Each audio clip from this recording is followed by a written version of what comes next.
Good morning student, my name is Jayaprakash. मैं आपको potential difference बता चुका हूं। आज मैं उसके न्यूमेरिकल और उससे आगे पढ़ाने जा रहा हूं। First, how much work is done in moving A charge of 12 coulomb across 2 point having a potential difference 12 volt. ये आपका न्यूमेरिकल 1 है। आपको क्या दे रखा है? पोटेंशियल डिफरेंस को बच्चों हम बी से दिखाते हैं। कितना दे रखा है? 12 वोल्ट। और कितना चार्ज दे रखा है? चार्ज को हम क्यू से दिखाते हैं 12 कूलम। ये हमें गिवन है। अब हमें क्या निकालना है बच्चों? How much work is done, कितना वर्क किया गया है। तो W हमें क्वेश्चन मार्क, W क्या है यहां पर?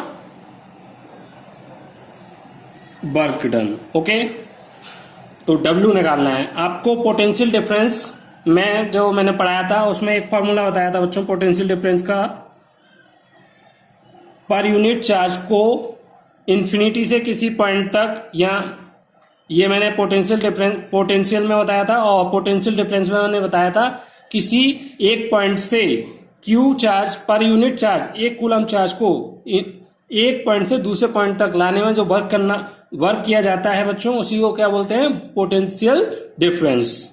तो B बराबर W/Q हमारा फॉर्मूला होता है। तो ये तो आपका फॉर्मूला हो गया, जहां पे B potential difference, W work done और Q चार्ज होता है। ये मैं वैसे बता चुका हूं, एक बार रिपीट कर रहा हूं। वैल्यू पुट करेंगे बच्चों। अब हमें B 12, W question mark, Q 12 coulomb cross multiply कर देंगे बच्चों। तो W is equal to 12 into 12 144। W बच्चों किसकी यूनिट होती है? W की यूनिट होती है हमारी जूल। तो जूल 144 जूल। तो आपको दे रखा था पोटेंशियल डिफरेंस, दे रखा था चार्ज, दे रखा था। फॉर्मूले में पुट करके हमने वर्क डन निकाल लिया। वर्क डन कितना हुआ है? 144 जूल, या 144 joule. Okay, next, how much energy is given to each coulomb of a charge passing through a 6 volt battery।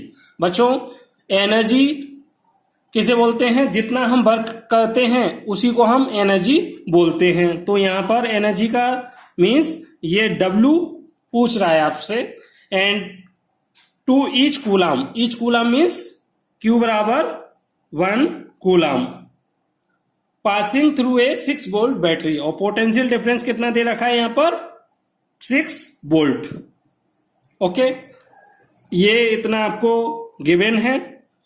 Formula same put करोगे, B बराबर W/Q। तो यहां मैं फॉर्मूला W निकालूंगा तो क्रॉस मल्टीप्लाई हो जाएगा B इंटू Q। ठीक है, B की वैल्यू 6 और Q की वैल्यू 1, तो 6। और वर्क डन की क्या यूनिट होती है बच्चों? मैंने आपको बताया अभी ऊपर, जूल। तो जूल को हम इस कैपिटल जे से रिप्रेजेंट कर देते हैं। चाहे आपका कंप्लीट जूल लिखिए या जे लिखिए, बात एक ही है। Okay, next, calculate the work done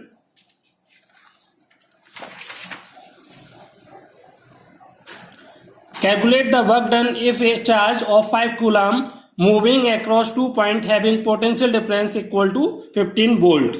तो आपको बच्चों इसमें Q की वैल्यू 5 कूलम दे रखी है, वोल्टेज 15 वोल्ट दे रखा है, और क्या? W question mark.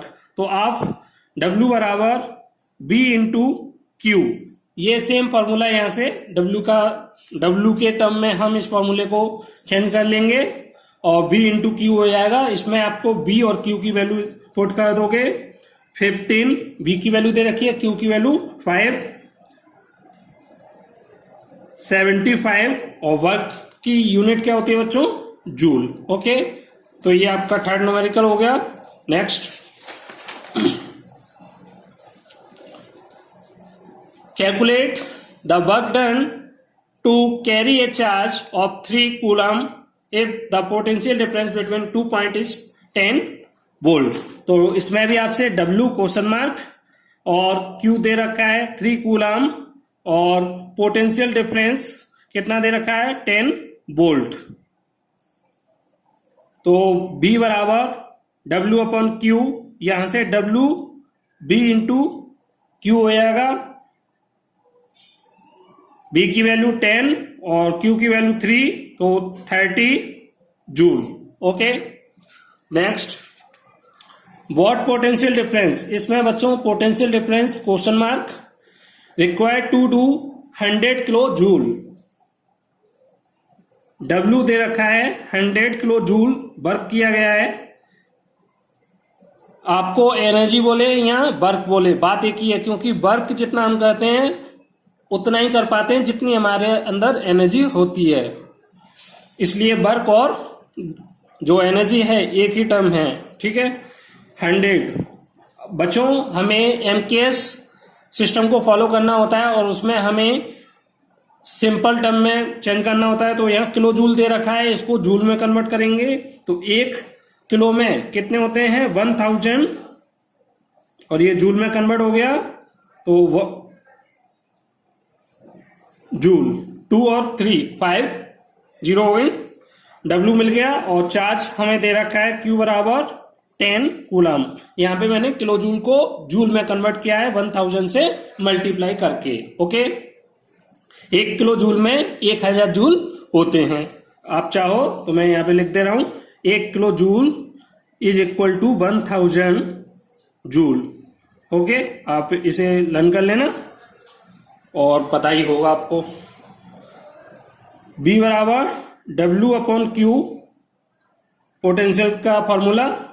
यहां पे W की वैल्यू हमें 1 ये वाला रखेंगे और Q की वैल्यू 10, 1 0 से 1 0 कैंसिल हो जाएगी, तो 10,000 या फिर इतना वोल्ट, और इसी को अगर हम किलो वोल्ट में कन्वर्ट करना चाहें तो 10, ये 3 0 का हमारा किलो हो जाएगा, kilo volt.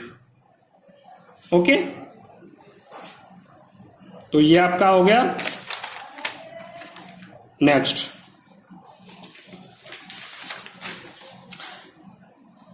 $5,000 joule of work would is done, तो W हमें कितना दे रखा है 5000 joule. To carry how much charge, Q question mark between 2 point having potential difference of 100 volt. Potential difference कितना दे रखा है बच्चों 100 वोल्ट। फॉर्मूला हमें पता है B बराबर W अपॉन Q। हमें Q निकालना है बच्चों, तो Q को मैं इधर ले आऊंगा, जो निकालना होता है उसको लेफ्ट हैंड साइड में रखते हैं। मैं 9th क्लास में भी आपको बता चुका हूं, W upon B। Okay, W की वैल्यू 5000 और B की वैल्यू 100, 2 0 से 2 0 कैंसिल, तो 50, और चार्ज की यूनिट क्या होती है कूलम। या तो आप कूलम लिखिए या फिर 50C से भी हम कूलम को डिनोट करते हैं। ओके,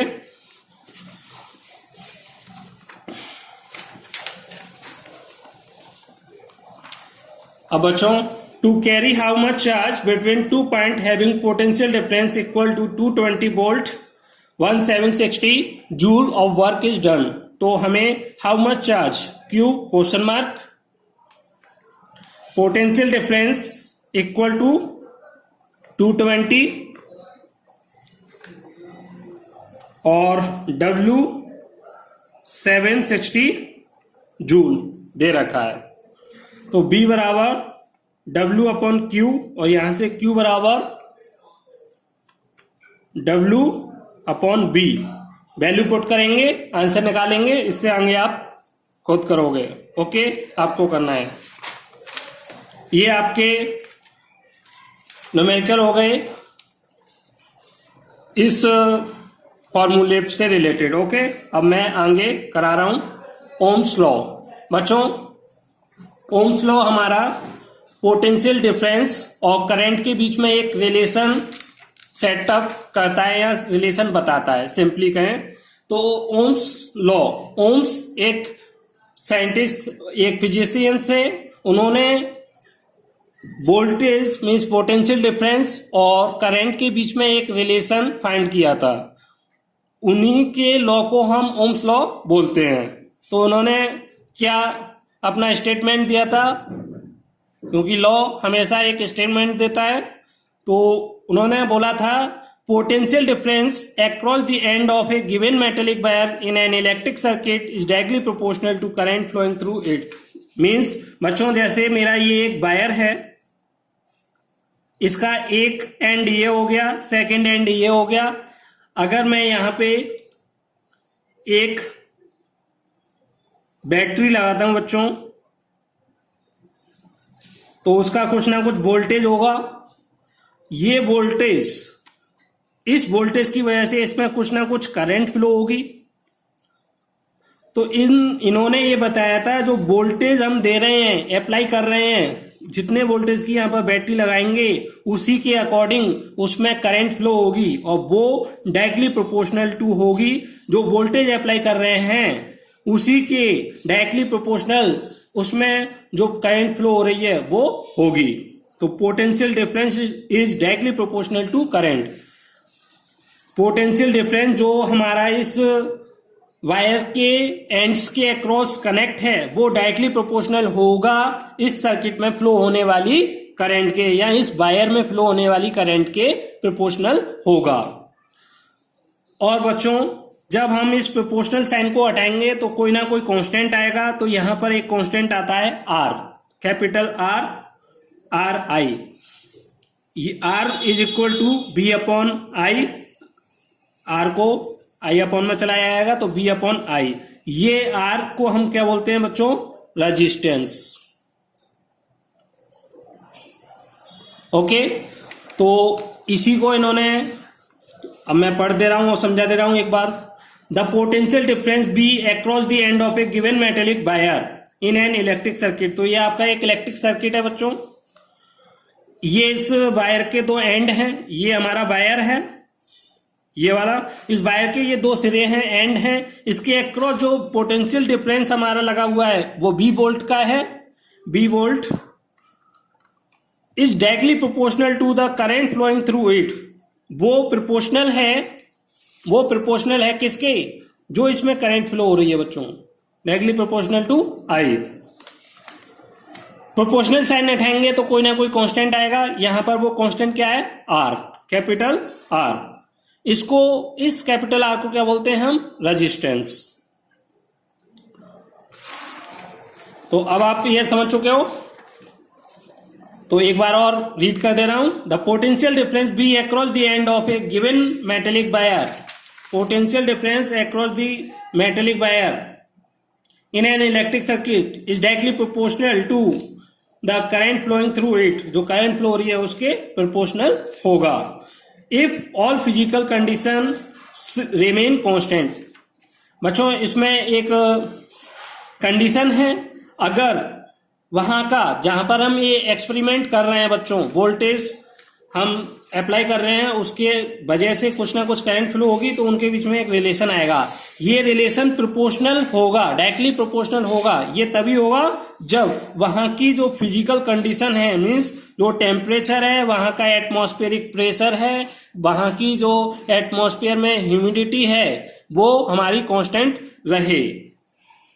मीन्स कहने का ये है, अगर जिस टाइम पर हम टेम्परेचर परफॉर्म करना स्टार्ट करते हैं उस टाइम पे टेम्परेचर मान लो 200 डिग्री सेंटीग्रेड, 1500 डिग्री सेंटीग्रेड है, तो पूरे एक्सपेरिमेंट के दौरान उसका टेम्परेचर कितना रहना चाहिए? 50, या फिर उसमें बहुत ज्यादा वेरिएशन ना हो, मीन्स कांस्टेंट हम बोल सके उसको, तभी ये लॉ वैलिड होगा, अदरवाइज ये लॉ वैलिड नहीं होगा। ओके, तो ये कंडीशन मस्ट, खासकर इसमें टेम्परेचर मस्ट है, बाकी का ये कुछ हद तक वेरी कर सकते हैं।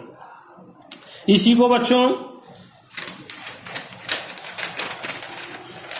हम एक रूप में और लिख सकते हैं, यहां पे बता रहा हूं मैं इसको क्या बोल सकता हूं? It is the ratio of potential difference across the ends of wire and current flow through in that wire, तो उस वायर में जो वोल्टेज अप्लाई किया है और उसमें जो करंट फ्लो हो रही है उसके रेशियो को क्या बोल सकते हैं हम, कि वो हमारा कांस्टेंट रहेगा। इन्होंने ये बताया था कि अगर ये सभी कुछ होता है, हमारा पोटेंशियल डिफरेंस दे रहे हैं और करंट फ्लो हो रही है उसमें, और हमारी फिजिकल कंडीशन कांस्टेंट है, तो बी और आई का जो रेशियो होगा वो हमेशा कांस्टेंट आएगा। बी और आई की जो वैल्यू ली जाएगी वो हमेशा एक फिक्स वैल्यू आएगी पूरे सेटअप में। तो ratio of potential difference B across the end of a given metal wire in an electric circuit and current flow through this electric circuit is remain constant. तो V इज directly proportional to R। Directly इस proportional sign को हटाएंगे तो यहां पर एक constant आएगा जो कैपिटल R है, तो R equal to B upon I। तो इन्होंने यही बोला कि जो वायर है उसके अक्रॉस जो पोटेंशियल डिफरेंस अप्लाई किया है और उसकी वजह से जो वायर में करंट फ्लो हो रही है उनका जो रेशियो है वो हमेशा कैसा होगा बच्चों, कांस्टेंट होगा। तो ये रेशियो हमारा कांस्टेंट आता है। कब आएगा, जब हमारा ओम्स लॉ वेरीफाई होगा, सेटिस्फाई होगा, अदरवाइज नहीं। और इस आर को हम क्या बोलते हैं, रेजिस्टेंस, और रेजिस्टेंस की यूनिट को क्या बोलते हैं, ओम। ओम क्यों बोलते हैं, क्योंकि ओम नाम के साइंटिस्ट ने इसको खोजा था, इसकी ये सेटअप उन्होंने ही डेवलप किया था, बताया था कि ये हमारा इन दोनों के बीच में रिलेशन होता है। इस वजह से उन्हीं के ऑनर में इसकी यूनिट हमने ओम, इनकी यूनिट को ओम रखा गया और ओम का साइन हमारा ये भी होता है। ठीक है, तो आप यही साइन यूज करें, अदरवाइज ओम लिख दें। ओके, अब इससे रिलेटेड कुछ इंपॉर्टेंट पॉइंट है बच्चों ओम्स लॉ के। ओम्स लॉ किसने दिया था, एक फिजिसिस्ट ने दिया था जिसका नाम था जॉर्ज साइमन ओम। जॉर्ज साइमन ओम, अभी मैंने बताया आपको कि उसकी यूनिट हमने ओम रखी गई है। क्यों, क्योंकि ओम नाम के साइंटिस्ट ने उसको खोजा था। ऐसा यूनिट ऑफ रेजिस्टेंस ओम और ओम, ये ओम का साइन है, symbol. Ohm's law give a relationship between current I and potential difference. ये आपको पता ही चल चुका है कि ये जो पोटेंशियल डिफरेंस है वायर के अक्रॉस जो हम अप्लाई करते हैं और उस पोटेंशियल डिफरेंस की वजह से उसमें जो करंट फ्लो होती है उनके बीच में ये रिलेशन बताता है ओम्स लॉ। ये इसका कह सकते हैं सिग्निफिकेंस है, इसकी इंपोर्टेंस है। अब बच्चों बी और आई के बीच में एक ग्राफ खींचेंगे तो हमें एक स्ट्रेट लाइन मिलेगी। मैंने यहां पर ये ग्राफ खींचा है बच्चों, 0.1, 0.2, 0.3। सबसे पहले मैंने 0.2 वोल्टेज यहां पे पोटेंशियल डिफरेंस इधर है, तो मैंने जब 0.4 पोटेंशियल डिफरेंस, जैसे मेरा ये है बच्चों, मैं यहां पे इसको समझाता जा रहा हूं, ग्राफ को समझने की कोशिश कीजिए। ये वायर है, इसके अक्रॉस सबसे पहले मैंने वोल्टेज 20 वोल्ट की बैटरी लगी है, ये इसके अक्रॉस मैंने 0.4 वोल्ट की बैटरी अप्लाई की। जब मैं 0.4 की बैटरी इस पर अप्लाई कर रहा हूं तो इसमें कितनी करंट फ्लो हो रही है बच्चों, इसमें करंट फ्लो हो रही है 0.2 एम्पियर। 0.2 एम्पियर की करंट फ्लो हुई, तो 0.4 पर मेरी 0.2 एम्पियर करंट फ्लो हुई, तो मैंने ये यहां पर एक क्रॉस बना दिया है। फिर मैंने 0.8 वोल्ट की बैटरी यहां पर 0.4 के बजाय मैंने 0.8 वोल्ट की बैटरी अप्लाई करी, तो देखा बच्चों इस वायर में कितनी करंट फ्लो हुई है, 0.4 एम्पियर करंट फ्लो हुई, तो 0.8 पर मेरी 0.4 हो रही है। मैं आपको इससे स्केल से दिखा दे रहा हूं, 0.8 पे मेरी कितनी करंट फ्लो हो रही है, 0.4। ओके, इसी तरीके से जब मैंने बच्चों इसको 0.8 के बजाय 1.2 वोल्ट अप्लाई करा तो देखा मेरा यहां पर कितनी करंट फ्लो हो रही है, 0.6 करंट फ्लो हो रही है। तो आप यहां पे देख सकते हैं 0.6 करंट फ्लो हो रही है कितने पर, 1.2 वोल्ट पर। ओके, तो ये हमने एक, अब हम फॉर्मूला क्या था, R equal to B upon I, ये हमारा क्या रहना चाहिए, according to Ohm's law constant रहना चाहिए, कांस्टेंट वैल्यू आनी चाहिए। अब हम देखते हैं आ रही है कि नहीं। इस ग्राफ के अकॉर्डिंग जो हमने वैल्यू पुट करी है, इस पे हमने इस वाले पॉइंट पर वोल्टेज कितना लिया है 0.4, करंट कितनी आई थी यहाँ पे बच्चों इस वाले पे 0.2, ओके। इस वाले पॉइंट पर मैंने वोल्टेज लिया है 0.8, करंट कितनी आई है इस पे 0.4, और यहां पर मैंने बच्चों इस पॉइंट पर वोल्टेज लिया है मैंने 1.2 और करंट हमारी आई है इसमें 0.6, ओके। अब मैं इन वैल्यू को पुट करता हूं वन बाई वन। सबसे पहले इसको 0.4 डिवाइड बाई 0.2, 0.8 डिवाइड बाई 0.4, अब इसको 1.2 अपॉन 0.6, पॉइंट से पॉइंट कैंसिल सबका, 2 से ये 2 टाइम्स, 4 से ये 2 टाइम्स, 6 से ये 2 टाइम्स। तो आप देख रहे हैं बच्चों 2 इज इक्वल टू 2। सबका रेशियो क्या आ रहा है, ये क्या है, अलग अलग वैल्यू ले रहे हैं, लेकिन जो रेजिस्टेंस आ रहा है वो कैसा आ रहा है, कांस्टेंट, कांस्टेंट आ रहा है बच्चों। तो इससे हमारा क्या ओम्स लॉ सेटिस्फाई हो जाता है, Ohm's law satisfy, okay, Ohm's law satisfy हो जाता है। और इससे हमें एक क्या पता चलता है, जब भी हम बी और आई के ग्राफ को खींचेंगे, अगर वो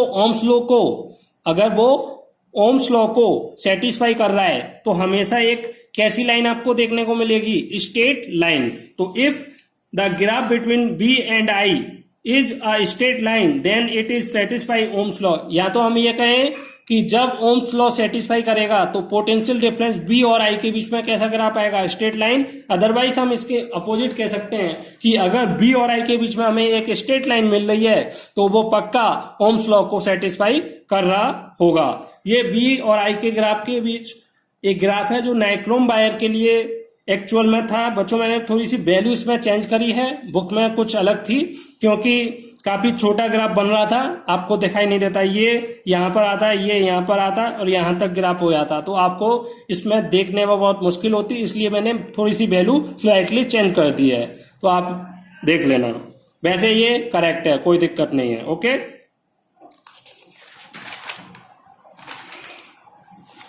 अब बच्चों resistance, what is resistance? Resistance बच्चों एक रुकावट होती है। जैसे बच्चों हम बाइक या साइकिल चलाते हैं रोड पर, तो आपने देखा होगा स्पीड ब्रेकर लगे होते हैं। वो स्पीड ब्रेकर का क्या काम होता है बच्चों, हमारी बाइक या साइकिल की स्पीड को स्लो डाउन करना। वो हमारी बाइक की या कोई भी जो भी हम चला रहे हैं, cycle, car, any other thing, उसकी स्पीड को स्लो करना उसका काम होता है। सेम काम करंट फ्लो होने को रोकने में कौन करता है, रेजिस्टेंस। रेजिस्टेंस वही काम करंट के फ्लो होने में करता है, करंट के फ्लो होने को रोकता है ये। तो और ये एक किसकी प्रॉपर्टीज होती है, ये कंडक्टर की प्रॉपर्टी होती है। कंडक्टर क्या होता है बच्चों, वायर। जैसे हम कॉपर का वायर लेते हैं तो वो एक कंडक्टर है, क्योंकि ये इलेक्ट्रिसिटी कंडक्ट करा सकते हैं ऐसे वायर, इसलिए इनको हम कंडक्टर बोल देते हैं। तो it is the properties of a conductor.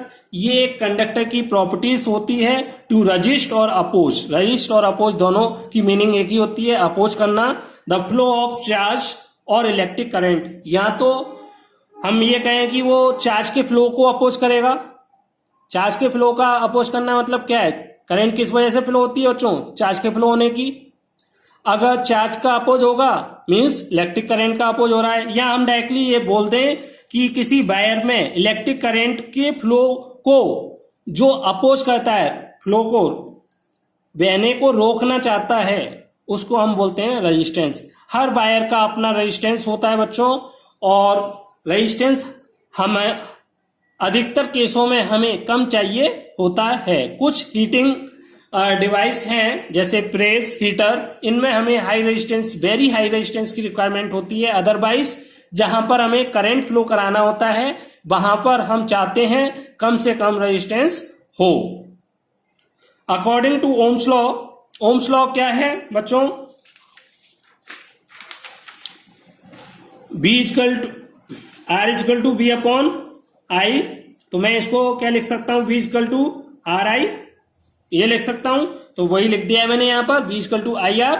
Okay, कहां से आया ये देख लीजिए। यहां पे R is equal to B upon I, ये ओम्स लॉ।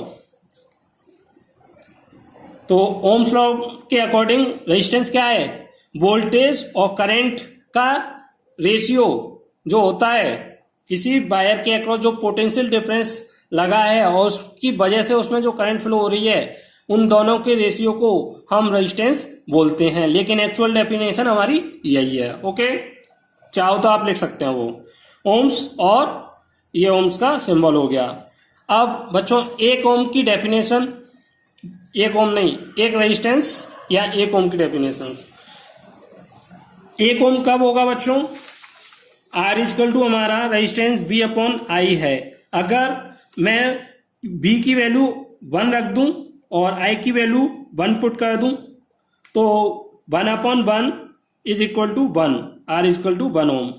मीन्स अगर हमारे वायर के अक्रॉस एक वायर है, ये एक वायर है बच्चों, एक वायर के अक्रॉस मैं 1 वोल्ट की बैटरी लगा दूं, 1 वोल्ट की बैटरी लगा दूं, और 1 वोल्ट की बैटरी लगाने की, एक वायर के अक्रॉस अगर मैं 1 वोल्ट की बैटरी लगा दूं और इस 1 वोल्ट की बैटरी की वजह से इस वायर में अगर 1 एम्पियर की करंट फ्लो हो, 1 एम्पियर की करंट फ्लो हो, तो बच्चों उसका रेजिस्टेंस कितना होगा? 1 ओम होगा। If 1 volt potential difference is applied on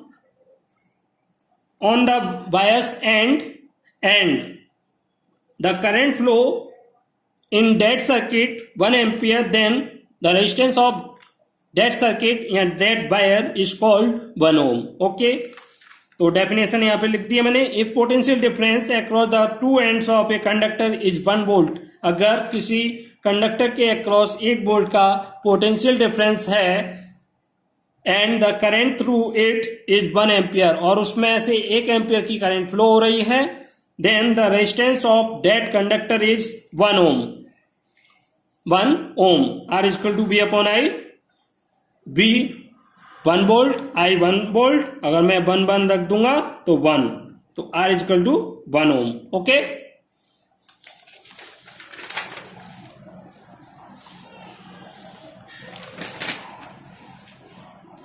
ये ओम्स लॉ का वो मैं आपको बता चुका हूं, वो यहां पे लिख गया है, कोई दिक्कत नहीं। Ohmic conductor. अब बच्चों कंडक्टर हमारे 2 तरीके के होंगे अकॉर्डिंग टू ओम्स लॉ को, या तो वो सेटिस्फाई करेंगे फुली, अदरवाइज नहीं करेंगे। तो जो कंडक्टर ओम्स लॉ को पूरी तरीके से सेटिस्फाई करेंगे, ऐसे कंडक्टर को हम ओमिक कंडक्टर बोलेंगे। तो those conductor which satisfy Ohm's law is called ohmic conductor. जैसे हमारे कॉपर वायर,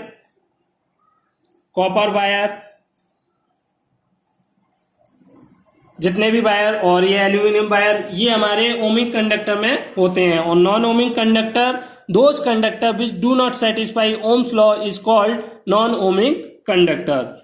आपको मैं एक होमवर्क दे रहा हूं, इस नॉन ओमिक कंडक्टर के मुझे 2 एग्जाम्पल इसके और ओमिक कंडक्टर के 2 एग्जाम्पल आपको देने हैं। अगर नहीं आएंगे तो मैं आपको नेक्स्ट क्लास में बताऊंगा। अब बच्चों रेजिस्टेंस, वेरिएबल रेजिस्टेंस क्या होता है और क्या जरूरत है इसकी, क्यों हमें वेरिएबल रेजिस्टेंस की जरूरत पड़ी।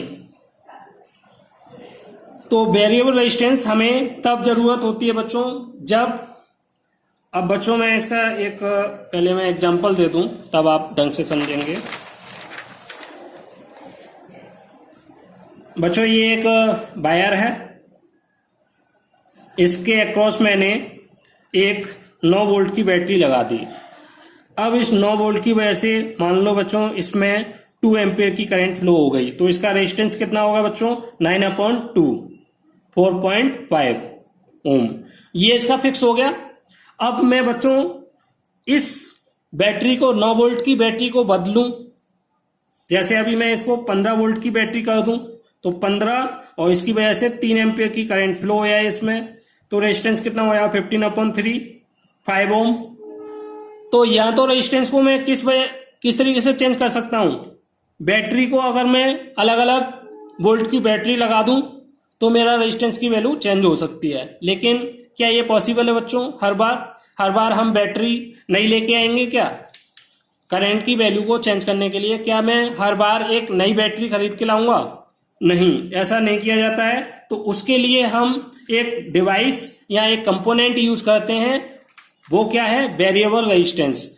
ये एक ऐसा रेजिस्टेंस है बच्चों, a component use to regulate current without changing the voltage source. अगर इसमें एक बच्चों रेजिस्टेंस, इसका सिंबल ये है, इसमें अलग अलग वैल्यू का हम रेजिस्टेंस इसको दे सकते हैं बिना वोल्टेज सोर्स को चेंज किए।